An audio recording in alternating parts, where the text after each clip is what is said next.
comenzar a entender de que por más que el Estado o algunas ideas y situaciones marquen la educación como un contexto de gasto, hay que entender en realidad que la sociedad debe transmitir su conocimiento, debe estar y vincularse dentro del ámbito de la educación. El 5 de octubre entonces es el Día Mundial de los Docentes, proclamado por la UNESCO. Uno siempre, con Gustavo recién decíamos, que terminan siendo parte de cuestiones de organización internacional, lo que organizan a esto, pero bueno, no está mal recordarlo y no está mal concientizar.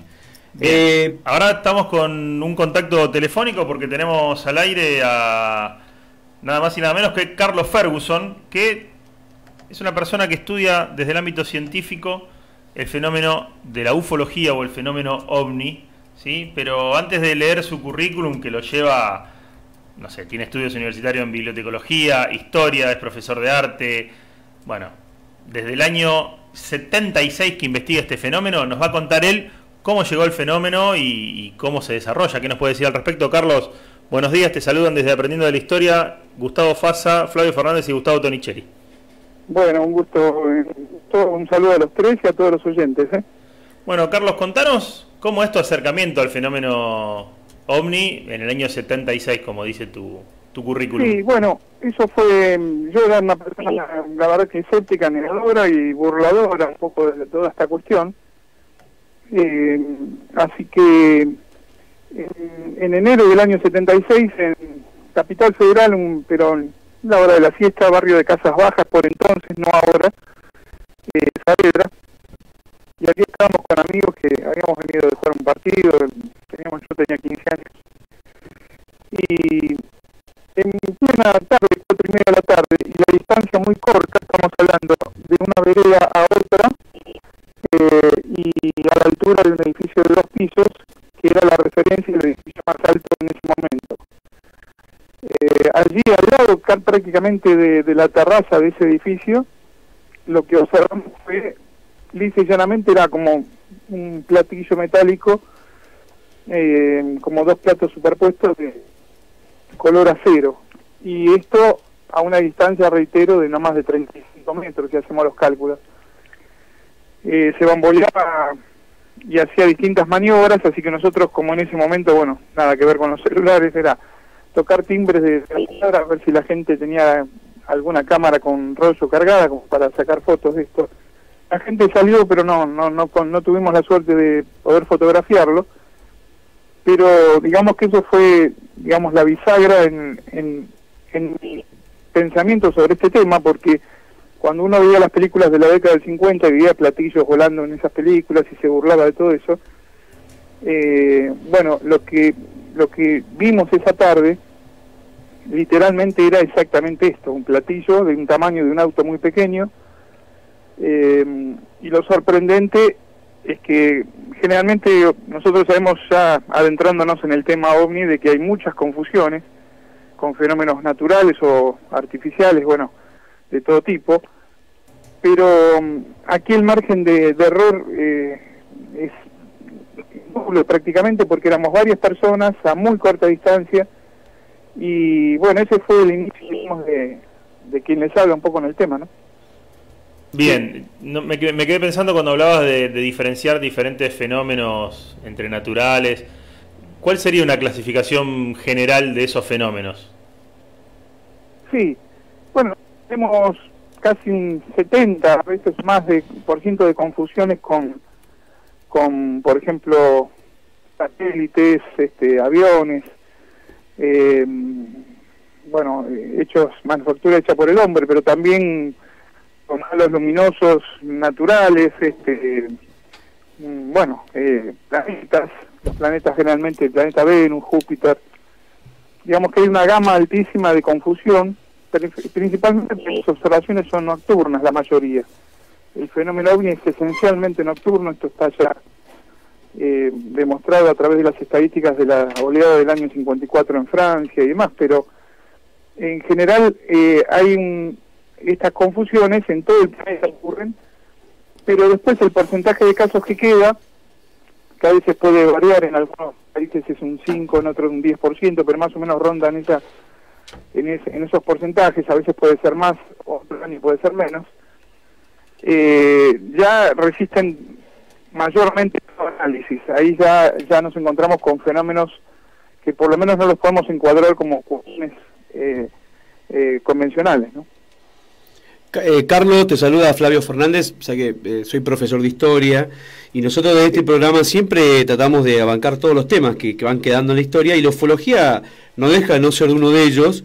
Sabías que en octubre del año 1954 en un estadio, nada menos que en un estadio, ¿no? El estadio de la Fiorentina, el estadio Artemio Franchi, que en esa época jugaba en otra categoría del fútbol italiano, pero aproximadamente había 10.000 espectadores en pleno partido. Ellos visualizan también dos discos voladores. Algunos estaban confundidos, pensaban que era uno, o desde uno se desprendió el segundo. La única foto que queda del momento, que es lo que vos decías, ¿no? Lo que es, creo que la tecnología también ha ayudado, o ayuda al desarrollo de la ufología, ¿verdad? Porque ahora contás con más medios y medios inmediatos. En ese partido la única foto es de los jugadores señalando al cielo, porque el partido se detuvo, es decir, nadie más se preocupó por el balón, ¿viste? Y todo el mundo empezó a mirar hacia arriba, y por varios segundos, que dicen que para uno fueron 3 minutos aproximadamente, hay versiones, viste que después, al haber tantos espectadores, las versiones también son muchas, ¿no? Pero todos coinciden en que en el cielo había algo y que interrumpió un partido de fútbol, nada menos en un estadio, ¿no? Pero la única foto es esa, ¿no? Precisamente todo el mundo mirando hacia arriba y no una foto hacia este tipo de situación, ¿no? A estos objetos voladores no identificados. ¿Qué tema, no? Es decir, parece que a veces el hecho de no poder refrendar, porque quizás mucha gente ha tenido experiencias, pero el hecho de no poder tener una prueba, como a veces pasa en la historia, también nos pasa lo mismo. Es decir, los historiadores hablan de hechos, pero al no tener evidencias, pruebas científicas, es difícil no poder demostrarlo, ¿no? Sí, hay un profesor, un pionero de la ufología argentina, el profesor Oscar Uriondo, geógrafo y bibliotecario del Congreso de la Nación en su momento. Él hizo excelentes libros sobre el tema y decía que, bueno, justamente hablamos un tipo de prueba judicial, más que nada, nos basamos en testimonios, y el doctor Heine, que fue el mayor investigador de ovnis del mundo, un astrónomo de Chicago, decía que somos más investigadores de ovnis, investigadores testigos de ovnis. Entonces, aquí hay una cuestión, hay que ver qué se considera como evidencia, porque hay excelentes fotografías y filmaciones, pero no porque sean excelentes solamente técnicamente, sino además porque hay un testigo idóneo que lo avala a esa fotografía. Y sin embargo, así todo, la ciencia en general todavía no acepta esta realidad. Esto a nivel mundial, a no ser alguna excepción, como fue el estudio que hizo el Ministerio de Defensa francés en el año 99, que fue el informe Cometa, que es el más importante del mundo, con las mejores conclusiones. Y por supuesto que hay científicos en el mundo dedicados a la investigación del tema, pero lamentablemente no se acepta todavía el testimonio solamente de la persona, y cuando hay fotografías o filmaciones se intenta invalidar. Por ejemplo, allí ustedes estuvieron en las grutas, en el 3 de enero del año 75, se logró una de las mejores fotos, por ejemplo, de Argentina, de un objeto volando cerca de un chalet en las grutas, en las grutas. Se hicieron estudios muy complejos, y son 2 fotos totalmente auténticas, pero así todo eso no se considera como una prueba. Ahora, la pregunta es, no estaremos poniendo un prejuicio de que el fenómeno ovni es extraterrestre, porque en realidad la prueba de que un objeto está allí en el cielo está. El problema es que generalmente la ciencia dice, pero es imposible que seres vengan de tanta distancia, desde otras estrellas hacia acá. Entonces ya estamos con un prejuicio ante la cuestión. Nosotros tenemos que investigar el fenómeno ovni sin... podemos tener una hipótesis sobre el origen del fenómeno, pero eso no tiene que influir para nada en la investigación y en todo el estudio que se haga, ¿no? Carlos, buenos días. Le habla Gustavo Tonicelli. Buenos días, Carlos. Buen día, ¿cómo le va? Bien. Atendiendo el espíritu del programa nuestro, que es Aprendiendo de la Historia, yo recuerdo, y tengo en este momento en la imagen en mi cabeza, de infinidad de testimonios aportados por los antiguos, sea en piedra, sea en grabados, sean escritos. Tengo lo que hoy sería la fotografía, lo que hoy sería la filmación. Las cabezas monumentales dibujadas con cascos que no corresponden a la época. Entonces la pregunta que yo le hago, en virtud de que usted se dedica a esta ciencia, a la ufología, ¿cuál es el temor humano? ¿Cuál es el temor de los gobiernos humanos de mostrar esta realidad que es por lo pronto insoslayable y dentro de muy poquito va a ser incontrastable? O sea, no va a haber forma de ocultar esto. ¿Cuál le parece a usted que sería el motivo por el cual se intenta desestimar, como usted bien dice, el fenómeno OVNI? Bueno, ahí yo siempre en las charlas que presento con imágenes, hablo de un testimonio de un comandante ruso hace unos 17 años, llamado Vladimir Ivanov, que él comentaba, el comandante de las fuerzas de Rusia, es una nota que salió incluso en Clarín en su momento, y él hablaba de que todavía no hay respaldo institucional suficiente para decirle a los pueblos del mundo la verdad sobre este tema, pero espero yo no morir sin ver que esto se va a hacer luz. Evidentemente hay toda una cuestión quizás político-militar detrás de este retraso de la información. Ocultamiento sería la palabra. Sí. Lo que pasa es que el ocultamiento no se maneja como se manejaba con el tema OVNI, yo hablo del tema OVNI exclusivamente, pero se manejaba en la década del 40-50, ocultando datos, destruyendo datos. Tenemos un ejemplo del más grande investigador del mundo que nos queda, es el astrofísico Jacques Vallée, que es un franco-americano que vive en California. Y este hombre del observatorio de Lille en París comentaba de que en el año 61, a través del telescopio, vieron una serie de fenómenos extraños. Y el titular de la cátedra tenía que hacer un informe, porque en ese momento había un convenio con Estados Unidos sobre el tema de la astronomía, de los observatorios franceses y norteamericanos. Y el titular, cuando tuvo el informe en sus manos, literalmente lo que hizo es romper la hoja y tirarla a la basura, diciendo que no podían poner en ridículo a Francia ante otro país. Entonces, esta situación viene generalmente ya desde el año 40, 50, porque en principio toda arma posible secreta del enemigo en ese momento con la Guerra Fría, daba pie a todo un ocultamiento y destrucción de documentación. Hoy el ocultamiento se hace de una manera totalmente distinta, es sobresaturar de informaciones falsas, con lo cual nosotros en Internet casi el 70% del material que figura del tema es totalmente falso y sin una fuente confiable.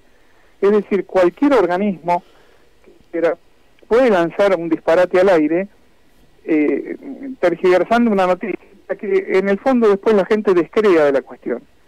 Y esto es uno de los grandes problemas que tenemos. No es una cuestión de manía persecutoria ni de una conspiración de los gobiernos ni nada por el estilo, pero sí hay mucha ignorancia, hay mucha documentación que los gobiernos están liberando ahora, pero es porque simplemente la tenían archivada y no les daban mayor importancia en algún caso, y en otros casos donde sí se les da importancia, bueno, vamos a comprobar qué cosa, de que pesan en un caso por más que eso haya pasado en otro país, como fue el caso del piloto Jorge Polanco en Bariloche, del 31 de julio del 95, que después de su observación y de sus declaraciones vino gente de un organismo de estudio del tema y de la Fuerza Aérea de otro país a hablar con él durante 7 horas.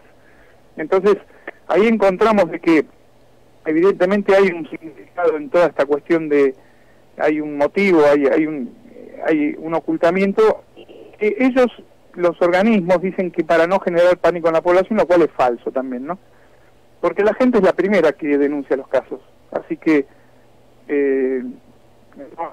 yo no he visto ningún caso de histeria o pánico colectivo por la cuestión del fenómeno, a no ser la emisión de Orson Welles de la radio en el año 38. Te estaba por decir eso, justamente.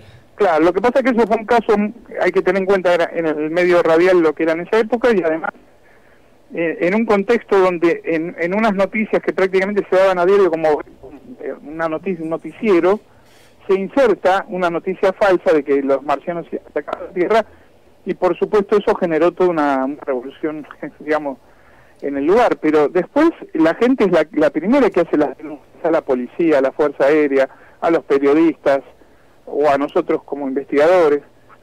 Entonces, bueno, esa es una parte de la pregunta. La otra, sobre el tema de la antigüedad, realmente hay estudiosos muy serios del tema. Aquí en Argentina hay alguien llamado César Reyes, que tiene una página de internet que se llama Antiguos Astronautas.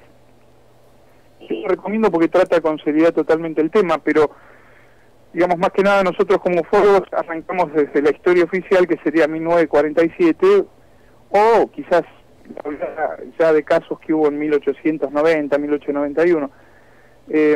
Yo creo que uno ve esos monumentos o leyendas de la antigüedad, ve monumentos ciclopios, ve una serie de enigmas de la antigüedad que son apasionantes desde todo punto de vista, pero yo un poco nos abocamos más que nada a la parte moderna, ¿no?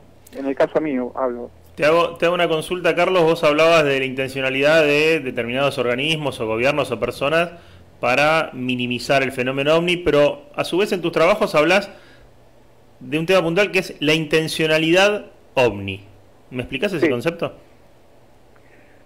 Bueno, el fenómeno OVNI es como un caleidoscopio que tiene tres niveles distintos, ¿no? Tiene la parte física y tecnológica, después tenemos una parte sociológica y una parte a nivel personal que juega con la psiquis humana. El problema con el fenómeno es que digamos, el origen sobre esto todavía no está detectado, pero es como si estaríamos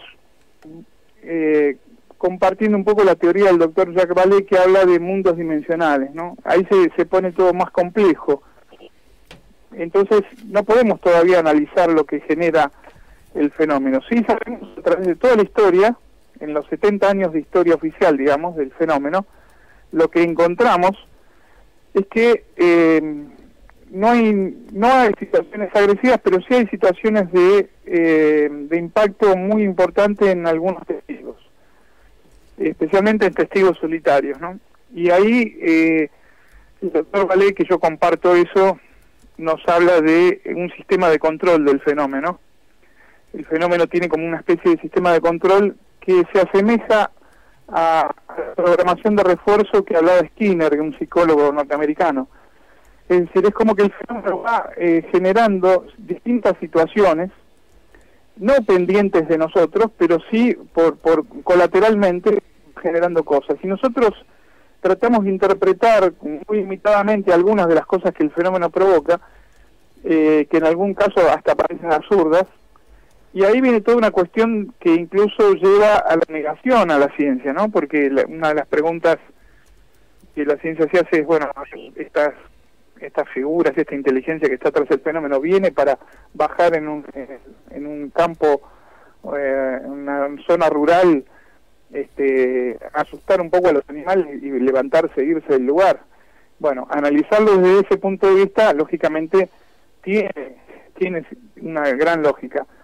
Pero nosotros muy mal haríamos de tratar de interpretar cuestiones de este tipo siempre desde la óptica nuestra. Ahí viene un problema. Entonces, la intencionalidad final no la tenemos. Lo que sí sabemos es que la mayoría de los casos de agresividad y de situaciones complicadas han partido, digamos, de algunos testigos impresionados, pero no del fenómeno en sí. De todas maneras, el fenómeno es como que tiene un control sobre determinadas situaciones. Y eso no se refleja tanto en los casos de tierra, sino más bien en los casos aéreos. Yo he publicado un libro sobre los casos de pilotos argentinos, que fueron 51 encuentros con ovnis en el espacio, digamos, aéreo, y hay muchos más a nivel internacional, donde uno advierte claramente de que el fenómeno tiene un control perfecto de la situación. Estamos hablando de un acercamiento al ala derecha de un avión Boeing 737, por ejemplo, a menos de 30 metros del ala, y acompañarlo durante un trecho, o situaciones de ese tipo, que los pilotos experimentados han detallado a la perfección. Con lo cual, estamos ante una situación interesante, yo creo, abierta, porque está la posibilidad siempre de saber más de este tema y de la intención final que algún día podemos detectar este fenómeno, ¿no? Carlos, hablaste justamente de lo vasto que es este tema, pero también nombraste que hay mucha información falsa, mucho pescado podrido, vamos a decirlo así, en Internet, adrede o por desconocimiento, por ignorancia. ¿Qué nos recomendás vos? ¿Cuál sería una vía de contacto para acercarnos a tu trabajo o hacia el de algún colega tuyo que vos consideres confiable para que los oyentes que consideren el tema interesante como nosotros se puedan acercar al fenómeno de la ufología? Bueno, particularmente tengo una página de internet, pero allí, más que en mis trabajos, lo bueno es que hemos podido incluir material de grandes investigadores a nivel nacional y mundial. La ufología en general está decreciendo en cuanto a la cantidad de investigadores, es como que todo se está circunscribiendo a internet y a la imagen, lo cual creemos que, o creo yo particularmente, que es negativo, es totalmente negativo. Falta una camada de nuevos investigadores de campo, si se quiere, y bueno, pero hay excelentes trabajos de algunos analistas argentinos, y a nivel internacional, yo creo que el informe Cometa francés del año 1999 es lo más interesante, es un estudio realmente científico-militar más importante que se haya hecho hasta ahora. Después, generalmente los negadores, los escépticos de este tema, pero que combaten un poco a la ufología, se circunscriben al estudio de la Universidad del Colorado del año 66. Fue un fiasco total, fue definido incluso a nivel mundial como una gran farsa, ¿no? Estamos hablando de 4 personas que investigaron menos del 0.01 de los casos y que invalidaron toda la cuestión del fenómeno. Justamente pero el estudio francés es lo más interesante que se ha hecho hasta ahora.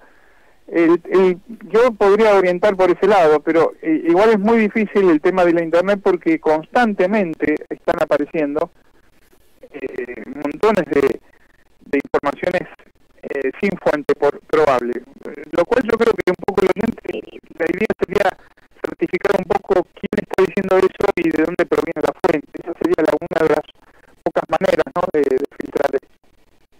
Justamente, Carlos, me quería referir a eso. Una persona que en este momento está escuchando la conversación con usted, Carlos Ferguson, ufólogo, es investigador, estamos hablando de la presencia ovni a lo largo de la historia. Una persona que quiere ingresar a este universo de conocimientos, ¿qué le recomienda a usted para que empiece a leer o a buscar para poder empezar el fenómeno? Porque tiene muchas aristas. Y hay aristas que son mucho más profesionales que otras. Una persona, un chico, un estudiante, los que siempre en el aula nos preguntan, porque somos profesores con Flavio, y en las aulas preguntan los chicos, e incluso vienen con teorías un tanto extrañas, para mí por lo menos. ¿Qué le recomendaría usted a una persona, a un adolescente o a una persona común que quiere empezar a transitar este camino, a conocer el fenómeno ovni? Quizás lo más importante es ver quiénes son los referentes a nivel mundial, pero ahí también eso va de acuerdo a la interpretación de cada uno, y realmente hemos escuchado personas muy famosas y populares decir cosas totalmente incomprobables, falsas o tergiversadas. Entonces, la verdad que es muy complicado, porque hoy a nivel ufológico nosotros cuando éramos más jóvenes teníamos referencias. Nosotros vemos al Dr. Jaime, por ejemplo, que fue asesor en la película del tercer tipo de Steven Spielberg. Entonces teníamos ese tipo de personas. En Francia teníamos una personalidad como Aimé Michel, que fue el hombre quizás más importante de la ufología mundial. Después tenemos a Jacques Vallée hoy en día, que yo lo comenté hace un rato. Es decir, son todos apellidos que los libros todavía se pueden conseguir afortunadamente. Yo recomiendo algunos de ellos, por ejemplo el libro de Jacques Vallée, Pasaporte Magonia, que es un libro que enfoca los relatos de leyendas de duendes, digamos, y hadas de la antigüedad, y los relaciona con los encuentros de tercer tipo hoy en día, dándole una visión unicista, digamos, a toda Aimé Michel hizo todo un estudio en Francia sobre las rutas de los ovnis, demostrando, destruyendo o derribando la hipótesis de un psiquiatra famoso Geuger, que decía que todo era producto de la colectiva o de la dedicación de algunos granjeros franceses al alcohol. Entonces, cuando Aimé Michel demostró de que el fenómeno recorría en línea recta determinados kilómetros y era visto por muchas personas, y que además espantaba a los animales en distintos lugares, destruyó toda esa hipótesis. Y así, bueno, a nivel nacional en Argentina, lamentablemente los más conocidos no son los populares. Carlos, sabe que con el tiempo es tirano y más en radio, pero la verdad agradecemos muchísimo el contacto. Bueno, Gustavo Fasa, que es el que lo trae a nuestro programa, pero no puedo ir, nos llegan mensajes, me llega un mensaje y en esto usted nos puede ayudar. No dice quién, pero una persona que dice haber presenciado ovnis, pero le da vergüenza contarlo, y cuando superó eso ya no era creíble, o ella, parece una mujer, porque dice, no me sentía creíble. Y después me llega otro mensaje, para que usted nos ayude, de que un ex ministro de Canadá, y ya estamos hablando de alguien del gobierno, ¿no?, afirmó de haber tenido presencia o haber visto presencia de objetos voladores no identificados durante su gobierno y en su país, que estas cosas en realidad salen a la luz después de haber roto, ¿no?, algún tipo de cadena. Es decir, ya el hombre ya no es ministro, entonces ya lo cuenta. ¿Es así, Carlos? Sí, muchos de la política a nivel internacional han salido luego antes de su función pública o después, a comentar sus experiencias. El más conocido, bueno, era Jimmy Carter, y bueno, a nivel mundial hubo muchos otros. Aquí en Argentina yo pude trabajar personalmente con el doctor Arturo Frondizi en su momento en su casa, y me comentó que, bueno, si bien él no había sido testigo, su hermano sí, y que además hubo un caso también en el Golfo San Jorge en el año 1960 con extraños que fueron detectados allí. Es para hablarlo con lo largo y tendido, ¿no? Sí, y después con respecto a la persona que llamó, y sí, lamentablemente es increíble. Hoy tenemos cine, tenemos literatura, tenemos series de televisión. El tema hoy está aceptado hasta por los niños, en todos los aspectos culturalmente. Y sin embargo, hemos encontrado una cosa a nivel estadístico. Yo hice una estadística de 1900 casos en Argentina, estudiados con más de 40 parámetros cada uno. Todo esto está graficado, documentado a través de imágenes que se presentan en distintos lugares. Y ahí encontramos que los testigos cada vez son mayores, es decir, que la gente cada vez tiene más temor a informar sus experiencias por temor al ridículo. Sí, sin duda. Bueno, a esa persona le decimos que una forma de comunicarse es ponerse en contacto con vos, Carlos. Recordanos tu página, igual la vamos a compartir después en nuestras redes. Sí, yo lo que le recomendaría, nosotros siempre escuchamos a testigos, algunos no quieren dar digamos, su identidad, lo respetamos perfectamente. Estos tienen un porqué y tienen un origen un poco en algunos, lamentablemente, en medios de prensa de Capital Federal, que en su momento exacerbaron la cuestión de determinadas zonas elegidas que no eran tales, y después, al revés, empezaron a ridiculizar a algunos de los testigos. O sea, el fenómeno ovni es real, el fenómeno ovni es obviamente presente en distintos lugares del mundo, es investigado por fuerzas aéreas. Yo fui asesor de la Comisión de la Fuerza Aérea que era en el 2011 aquí en el edificio Cóndor en Buenos Aires, y realmente el fenómeno está presente. Lo que pasa es que, bueno, es una realidad subyacente, digamos, de otros temas. Entonces es como que se la tiene ahí y mejor obviarla, pero es una realidad incuestionable y a nivel histórico tiene cosas muy marcadas que yo creo que en poco tiempo se van a conocer, ¿no?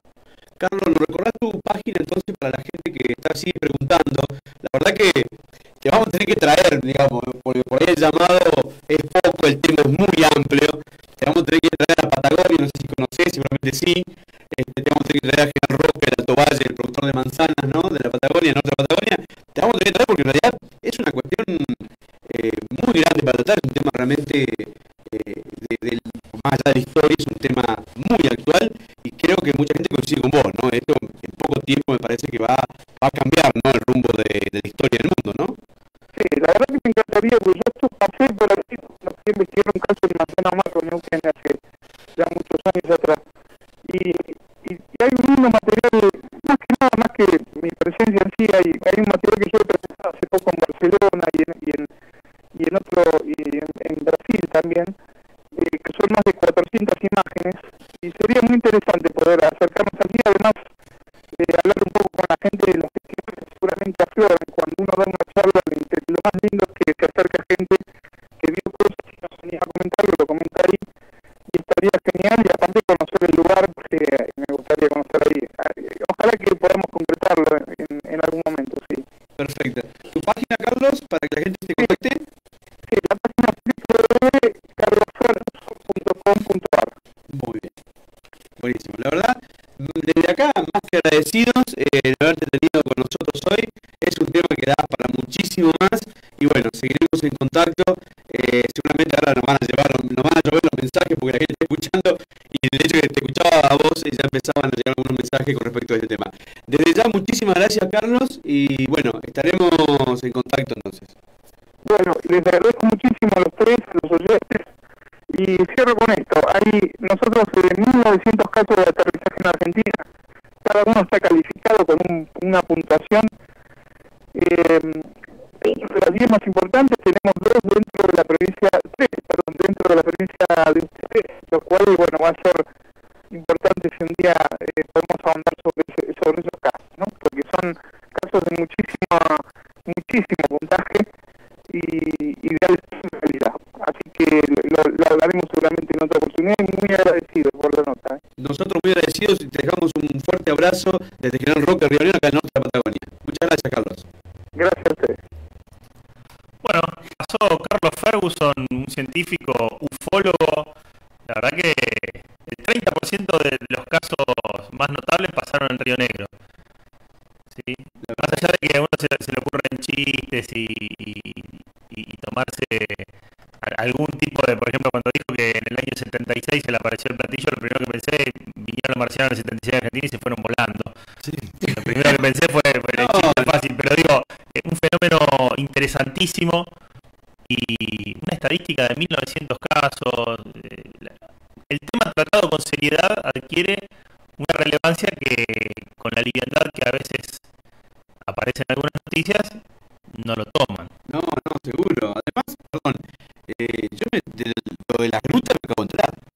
Sí, lo que pasa es que no eran las rutas todavía. Ah, claro, era la villa. Era un poblado, una playa más del mar argentino. Yo sigo con esta duda, la tengo hace más de 30 años. O sea, desde que me empezó a gustar todo el tema de la historia y todo esto, sigo pensando por qué no se da a conocer esto. O sea, no tiene respuesta, porque eso de que la gente no lo aceptaría, como bien decía este señor, eso puede ser hace 30, 50, 60 años atrás. Hoy considero que sería al revés, pero de todas maneras sigo pensando por qué nosotros no nos dejan entender el fenómeno. Mientras él decía, no quise interrumpir más de lo que hice, pero yo me acuerdo, por ejemplo, Da Vinci tiene un cuadro donde está pintado un plato volador. Me acuerdo de las cabezas monumentales de algunas tribus precolombinas que tenían casco de astronauta. Ni hablar en la India. En la India los 4 o 5 monumentos que hay que tienen alusión al fenómeno OVNI. La línea de Nazca en Perú. Pensando en la línea de Nazca. ¿Sí? Bueno, o sea, a ver, ¿cuál es la onda de no decirle a la gente, mira, no somos los únicos? Culturas que no estaban conectadas entre sí. No van a hablar. Y no pudieron no te mandé un WhatsApp para que dibuje lo mismo de acá al otro lado del mundo. Bueno, te voy a tirar el último dato del día porque ya con esto ya viste la hora de ir, ¿no? Pero las pirámides de Bangkok, las pirámides de Giza en Egipto y las pirámides centroamericanas están a nivel equidistante en la misma línea. O sea, ¿cómo hicieron para hacer la misma pirámide de todo en 3 lugares que no se conocían? No, terrible. Pero de todas maneras, sigo pensando que me voy a quedar con esta duda porque hasta que alguno me explique cuál es el problema de reconocer de que puede haber gente que esté viniendo de otro lugar, de otro planeta. Es que lo que decía Carlos Ferguson es que incluso hay que dejar de lado el pensar quiénes son los que vienen. O sea, vamos por parte. Reconozcamos que hay fenómenos que existen, que no conocemos. Bueno, después podemos pensar en sistemas de vida inteligente más allá de la Vía Láctea. Es un tema posterior.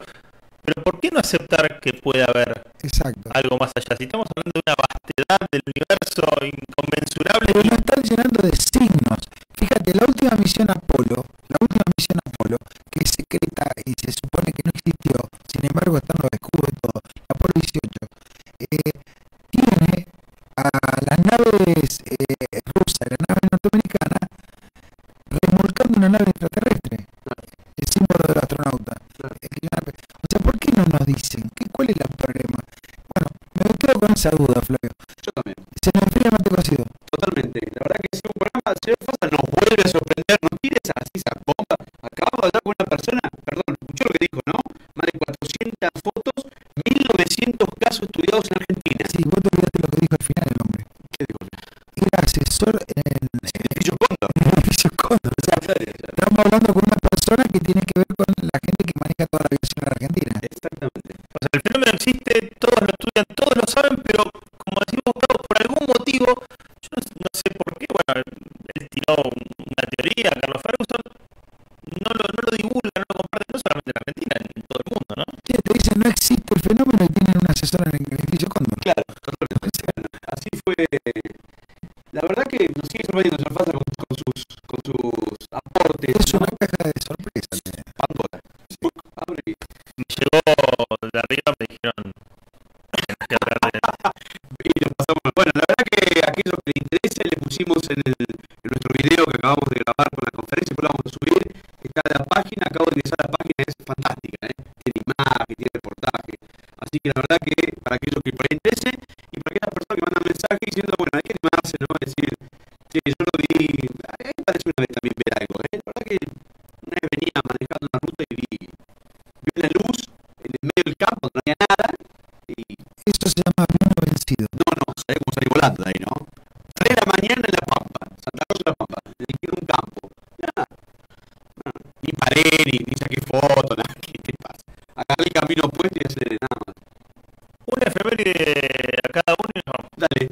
Una efeméride al señor Torricelli, que no le llegó el reporte medio tarde.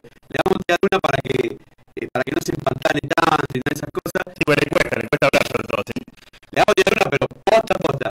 El 5 de octubre, o el 6, el 5 de octubre, el 5 de octubre de 1860, moría en Santa Fe el general Manuel López, conocido como Quebracho. El Quebracho López. El caudillo federal que asumió el gobierno de Córdoba el 17 de noviembre del año 1935, para muchos es el Rosa de Córdoba. Sí, bueno, fue tremendo.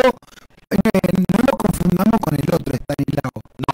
Estamos hablando del Quebracho. El Quebracho, Manuel López. Bueno, fue el que diagramó justamente en esa época que vos nombrás la férrea oposición a todos los otros gobiernos. Y ahí es donde le da la entidad que hoy conocemos, Córdoba, como un mundo cerrado aparte del resto del país. Bueno, en un momento de hoy dijiste que había sido una república, que el otro. Bueno, eso lo tomó muy en serio todo esto. Y gobernó muchos años. Sí, gobernó un montón de años. Quebracho, Hay paso Quebracho. Bien, voy con la última mía. Dale. Voy a elegir una liganita porque sí, tengo alguna que da para quedar hasta las 3 de la tarde. El 5 de octubre de 1582, el Papa Gregorio XIII adopta el nuevo calendario, conocido como calendario gregoriano, ¿sí? En reemplazo del calendario Ya empezaron robando ahí. juliano. Y se robaron 100 años. No, porque se robaron 10 días. Sí, se robaron 10 días. Bueno, recién en 1916 llegamos a equiparar, porque iban equiparando esas 25 horas por año que le iban pasando. Hoy cuando Flavio empezó hablando diciendo que octubre es un mes Hay que decir por qué se llama octubre. raro, bueno, octubre por 8, porque era el mes 8. Los romanos tenían 10 meses nada más. Claro. Llegaba hasta diciembre. Y está muy bien, porque noviembre y diciembre se hace muy largo. No, pero pará, Siempre le agregaron 2 meses al medio. El mes de julio y el mes de agosto. Julio por Julio César y agosto por Tiberio, Augusto César. Sí. Bueno, pero eran 10 meses. En el calendario romano, que después lo cambia a Gregorio XIII y por eso se llama calendario gregoriano. Bien, vamos a hacer una propuesta de ley en nuestra nueva meses, a ver si cobramos el aguinaldo un poquito más cerca, cada 5 meses. Podría ser eso, ¿eh? Sí, Ahora que ayudaría un poquito. los meses- Si te llegan a dar 10 meses, imagínate que va a tener meses de 40 días. No, no, Ya no llegamos. Ya sufrí, Ya no llegamos. ya sufrí, retira el proyecto. No, lo que tenemos que hacer son 20 meses, no 12 meses. Ahí está, ahí me gustó. retirar lo dicho, Gustavo, por favor, te lo pido. Listo. Fernández, Y última. yo cierro el 6 de octubre del año 2000, en ese momento el vicepresidente de la Nación, Carlos Chacho Álvarez, Qué fea noticia. Yo trato de dar. renunció tras estallar un escándalo que fue nada más que el tema de aprobar la ley de flexibilización laboral, La de la tarjeta. la famosa billetilla, tarjeta. La tarjeta que le Mira, ponía Flamarique, que era el ministro de Trabajo de la Rúa, le ponía la tarjetita. Bueno, voy a La decir, declaración de él mismo, porque no es que estamos conjeturando esto, no es el. bueno, por eso está. No hablamos de los ovnis acá, que hay Te ponía la tarjeta Labanelco ahí adelante Él y dijo, te descargaba en tu cuenta X plata. cuando a varios diputados de extracción sindical le dijo, ustedes si quieren votarla, votenla y si no, no, para todo lo demás yo tengo la Banelco. qué capo. Esas fueron las palabras que pasaron a la historia. 6 de octubre del año No, pero 2000, elegí algo más agradable, tenemos que pedirnos con algo Carlos positivo. Chacho Álvarez renunciaba a la presidencia y después reventaría la Argentina. Ya que tocaste, Chacho, un minuto, dame un minuto. Chacho Álvarez se fue con 380 puntos el riesgo país. El día que renuncia, de 380 pasamos a 780. Como ahora, güey. Riesgo es lo que me mataste la noticia. Uy, no. Hoy Macri tiene 780 de riesgo país. Ah, puta, y yo soy el de. Bueno, dos cositas antes de irnos. El próximo sábado, que es el sábado 13 de octubre, vamos a sacar un concurso porque hemos logrado tener un libro. Vamos a regalarle un libro a la gente que participe, que concurse, pero no es un libro, es el libro. Bueno, Se llama Soy Roca. mira, Epa, guarda. Así que todos aquellos que ese escuchan tremendo ese libro porque estamos hablando del de Botana ese. el libro de Félix Luna. Ah, el de Luna, el de De Luna. Luna. Ah, sí, el de Luna, sí. El que hace la biografía. El de Botana era el orden conservador. El orden conservador, claro. Sí, No, Soy Roca es un librazo, ¿eh? sí, porque hace la descripción de la vida de Roca. Para que pasemos de otro aviso. Dale. Primero, los que quieran colaborar con esta ciudad para que siga creciendo, para que siga siendo la mejor ciudad de todas, los que quieran asociarse a Danil o al club de radioaficionados, Exacto. están cobrando cuotas baratitas Exactamente. para que puedan seguir adelante. También, y con esto me despido de todos, los invito a los talleres gratuitos los días sábados de la Escuela 151 para los chicos que van entre 12 años y 18 y que bueno, que quedan en la calle 25 de mayo y 3 de febrero, todos los sábados a partir de las 9. Exactamente. Yo los saludo.